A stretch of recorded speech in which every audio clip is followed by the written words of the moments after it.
दोस्तों, आज की सबसे पहली और बड़ी खबर। झारखंड में जल्द होगी 25,000 शिक्षकों की नियुक्ति। झारखंड के मुख्यमंत्री श्री हेमंत सोरेन ने कहा कि अलग अलग चरणों में कुछ ही महीनों में सरकारी स्कूलों में 25,000 शिक्षकों की नियुक्ति की जाएगी। झारखंड के मुख्यमंत्री हेमंत सोरेन ने राजधानी रांची के धुर्वा स्थित ठाकुर विश्वनाथ शाहदेव उच्च विद्यालय में आयोजित कार्यक्रम में 80 उत्कृष्ट विद्यालयों का उद्घाटन किया। मुख्यमंत्री हेमंत सोरेन ने कहा कि यदि 2 कमरों का स्कूल है और उसमें एक ही शिक्षक कार्यरत हो तो समस्या की गंभीरता का अंदाजा लगाया जा सकता है। यदि शिक्षक नहीं होंगे तो गुणवत्तापूर्ण शिक्षा की बात करना बेमानी होगी। उन्होंने कहा कि हमने तकनीकी और कानूनी बाधाओं को दूर कर लिया है और जल्द ही अलग अलग चरणों में हजारों की संख्या में शिक्षकों की नियुक्ति की जाएगी। इस दौरान मुख्यमंत्री ने ये भी कहा कि हम शिक्षकों को निजी स्कूलों में कार्यरत शिक्षकों के मुकाबले ज़्यादा वेतन देते हैं। झारखंड के कई जिलों का तापमान 30 डिग्री से नीचे। झारखंड में मौसम का मिजाज कुछ ऐसा बदला है कि गर्मी में भी अधिकतर जिलों का तापमान 30 डिग्री से नीचे चला गया है। झारखंड में खराब मौसम को देखते हुए मौसम विभाग ने येलो अलर्ट जारी कर लोगों को अलर्ट किया है। मौसम विभाग ने लोगों से सुरक्षित स्थान पर शरण लेने, पेड़ों के नीचे न रहने, बिजली के खंभों से दूर रहने, किसान अपने खेतों में न जाने की अपील की है। सभी को मौसम सामान्य होने तक इंतज़ार करने को कहा गया है। बता दें कि मौसम में आए बदलाव से झारखंड के अलग अलग जिलों के तापमान में गिरावट आई है। जहां मई के महीने में लोग गर्मी से बेहाल रहते थे, वहीं इस साल मई में लोगों को ठंड का एहसास हो रहा है। साथ ही मौसम विभाग ने बता दें कि IMD ने देश के कई राज्यों में भारी बारिश की भविष्यवाणी की है। झारखंड में भी कुछ दिनों में मौसम में काफ़ी बदलाव आया है। बड़ी खबर है, हाईकोर्ट ने पलटा निर्णय, फिर से चुनाव लड़ सकेंगे पूर्व विधायक अमित महतो। झारखंड के सिल्ली के पूर्व विधायक अमित महतो अब फिर से विधानसभा चुनाव लड़ सकेंगे। विधायक रहने के दौरान 2 साल की सज़ा मिलने पर उनकी विधायकी चली गई थी, जिसके बाद अमित महतो ने झारखंड मुक्ति मोर्चा प्रत्याशी के रूप में अपनी पत्नी को चुनाव मैदान में उतारा था। उपचुनाव में उन्होंने सुदेश महतो को मात दी थी। सजा के कारण बीते विधानसभा चुनाव में भी अमित महतो चुनाव नहीं लड़ सके। उनकी पत्नी ही चुनाव मैदान में उतरी थी। हालांकि सुदेश महतो ने बाजी मार ली, लेकिन अब अमित महतो स्वयं चुनाव मैदान में उतर सकेंगे। झारखंड के 26 प्रखंड विकास पदाधिकारी को मिले नया वाहन। झारखंड में 26 प्रखंड विकास पदाधिकारियों को नए वाहन उपलब्ध कराए जा रहे हैं। शेष प्रखंड विकास पदाधिकारियों को भी जल्द ही वाहन उपलब्ध करा दिया जाएगा। ग्रामीण विकास मंत्री आलमगीर आलम ने मंगलवार को प्रोजेक्ट भवन में आयोजित कार्यक्रम में कहा कि ग्रामीण इलाकों के विकास से ही देश एवं राज्य का विकास संभव है। प्रखंडों को बेहतर बनाने का प्रयास किया जा रहा है। पंचायत से लेकर प्रखंड तक भवनों का निर्माण किया जा रहा है। प्रखंड कार्यालयों को बेहतर बनाया जा रहा है। प्रखंड विकास पदाधिकारी के आवास प्रखंड में ही बनाए जा रहे हैं, ताकि वे प्रखंड में रहकर ही विकास कार्यों की अच्छी तरह से मॉनिटरिंग कर पाएं। उन्होंने कहा कि सरकार का लक्ष्य है कि लाभुकों तक कल्याणकारी योजनाओं का लाभ ससमय पहुँचे और इस लक्ष्य की प्राप्ति में जो भी बाधा आएगी, सरकार उसे दूर करने का प्रयास करेगी। मुख्यमंत्री हेमंत सोरेन ने किया 80 उत्कृष्ट विद्यालयों का उद्घाटन। झारखंड के मुख्यमंत्री हेमंत सोरेन ने धुर्वा स्थित ठाकुर विश्वनाथ शाहदेव उच्च विद्यालय में आयोजित कार्यक्रम में पूरे झारखंड में 80 उत्कृष्ट विद्यालयों का उद्घाटन किया। मुख्यमंत्री ने कहा कि उत्कृष्ट विद्यालयों में प्रबंधन समिति होगी। सरकार बुनियादी सुविधाएं मुहैया कराएगी, लेकिन उत्कृष्ट विद्यालयों का सफल संचालन उसमें पढ़ने वाले बच्चों के अभिभावकों, शिक्षकों, प्रबंधन तथा विभाग की कार्यशैली पर निर्भर करता है। सीएम ने कहा कि यहीं पास में ही विधानसभा है, मैं कभी भी स्कूलों का निरीक्षण करने आ सकता हूं। इसलिए उम्मीद करता हूं कि मैंने जो सुझाव दिए हैं उनका गंभीरता से पालन होगा। मुख्यमंत्री ने कहा कि झारखंड में शिक्षा के क्षेत्र में बुनियादी सुविधाओं की कमी है, शिक्षकों की कमी है। यदि 2 कमरों का स्कूल है और उसमें 1 शिक्षक है तो समस्या की गंभीरता का अंदाजा लगाया जा सकता है। उन्होंने कहा कि हमारी सरकार गुणवत्तापूर्ण शिक्षा मुहैया कराने को लेकर प्रतिबद्ध है।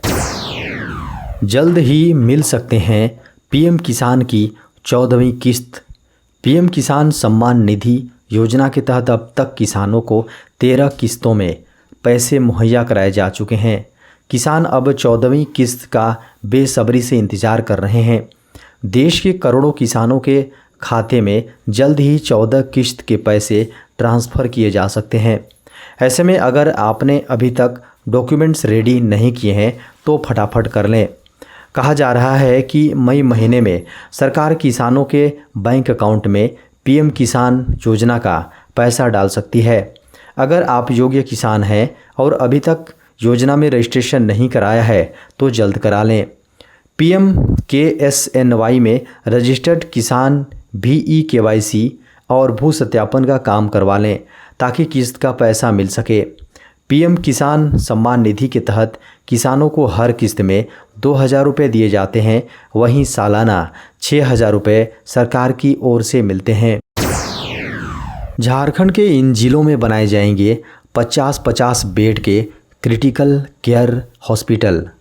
प्रधानमंत्री Ayushman Bharat health infrastructure mission Yojana के तहत झारखंड के धनबाद और लातेहार में 50-50 बेड के क्रिटिकल केयर हॉस्पिटल का निर्माण किया जाएगा। वित्तीय वर्ष 2022-26 के बीच झारखंड में कुल 22 क्रिटिकल केयर अस्पताल, ब्लॉक अस्पताल का निर्माण कराया जाना है। योजना के तहत 2022-23 से 2023-24 के दौरान शहीद निर्मल महतो मेडिकल कॉलेज एवं हॉस्पिटल और लातेहार जिला में 50 बेड के क्रिटिकल केयर अस्पताल, ब्लॉक अस्पताल के भवन निर्माण समेत जरूरी संसाधनों पर खर्च करने की योजना है। अगले सप्ताह इस दिन जारी होंगे झारखंड बोर्ड 10वीं 12वीं का रिजल्ट।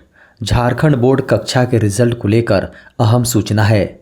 झारखंड एकेडमिक काउंसिल यानी जैक इस माह के भीतर कक्षा 10वीं 12वीं का रिजल्ट जारी कर सकता है। मीडिया की खबरों को माने तो झारखंड बोर्ड के छात्रों की कॉपियों का मूल्यांकन तेजी से जारी है। मूल्यांकन प्रक्रिया खत्म होने के तुरंत बाद अंकों को साइट पर अपलोड करने की प्रक्रिया शुरू कर दी जाएगी। एग्ज़ाम रिजल्ट घोषित होने के बाद जैक की आधिकारिक वेबसाइट jack.jharkhand.gov.in या jackresults.com पर उपलब्ध करवा दिया जाएगा। बता दें कि इस बार झारखंड बोर्ड की परीक्षाएं मार्च से अप्रैल के बीच आयोजित की गई थी। 10वीं की बोर्ड परीक्षाएं 14 मार्च से 3 अप्रैल के बीच निर्धारित की गई थी। वहीं 12वीं की बोर्ड परीक्षाएं 14 मार्च से 5 अप्रैल के बीच आयोजित की गई थी। इसके लिए लगभग 8 लाख से अधिक छात्रों ने अपना पंजीकरण करवाया था। झारखंड के +2 स्कूलों में 2137 PGT शिक्षकों की होगी नियुक्ति। झारखंड के +2 स्कूलों में 2137 PGT शिक्षकों की भर्ती होनी है। 4 मई आवेदन की अंतिम तिथि है। झारखंड राज्य कर्मचारी चयन आयोग की आधिकारिक वेबसाइट के अनुसार झारखंड के +2 विद्यालयों में शिक्षकों की भर्ती की जाएगी। 2137 नियमित पदों के अलावा बैकलॉग की 265 सीटें हैं। इच्छुक उम्मीदवारों को 4 मई तक ऑनलाइन माध्यम से आवेदन करना होगा। उम्मीदवार ऑफिशियल वेबसाइट www.jssc.nic.in पर जाकर आवेदन कर सकते हैं। झारखंड राज्य कर्मचारी चयन आयोग द्वारा जारी इस विज्ञापन के अनुसार झारखंड के +2 स्कूलों में 11 विषयों में PGT शिक्षकों की नियुक्ति की जाएगी। 2137 पदों में से बायोलॉजी के 218, केमिस्ट्री के 237, भूगोल के 164, हिंदी के 163, अर्थशास्त्र के 167, संस्कृत के 169, फिजिक्स के 251, गणित के 185, कॉमर्स में 200 और अंग्रेजी में 211 पदों पर भर्ती होगी। देश में कोरोना के बीते 24 घंटे में आए 3,325 नए मामले। देश में कोरोना की रफ्तार जिस तेज़ी से बढ़ रही थी, लोगों के माथे पर चिंता की लकीरें स्पष्ट दिखाई दे रही थीं। वहीं अब लोगों के लिए एक राहत भरी खबर सामने आई है। बीते 24 घंटे में 3,325 नए मामलों के साथ कोरोना मामलों में तेज़ी से गिरावट दर्ज की गई है। स्वास्थ्य और परिवार कल्याण मंत्रालय के अनुसार भारत में पिछले 24 घंटे में 3,325 नए कोविड के मामले सामने आए हैं, जो बीते सोमवार की अपेक्षा 957 केस कम है। इसके साथ ही कोरोना के मामलों में लगातार गिरावट दर्ज की जा रही है। देश में कोरोना के कुल सक्रिय मामलों की संख्या 44,175 है। वहीं सोमवार को 4,282 नए मामले दर्ज किए गए थे, जबकि रविवार को ये आंकड़ा 5,874 थी। भारत में बीते 24 घंटे में 1,45,319 परीक्षण के साथ देश में अब तक कुल 92.69 करोड़ कोरोना के टेस्ट किए जा चुके हैं। देश में कुल सक्रिय मामले 0.10%, रिकवरी दर 98.72% है, जबकि डेली संक्रमण 2.29% और वीकली संक्रमण दर 3.87% पहुंच गई है।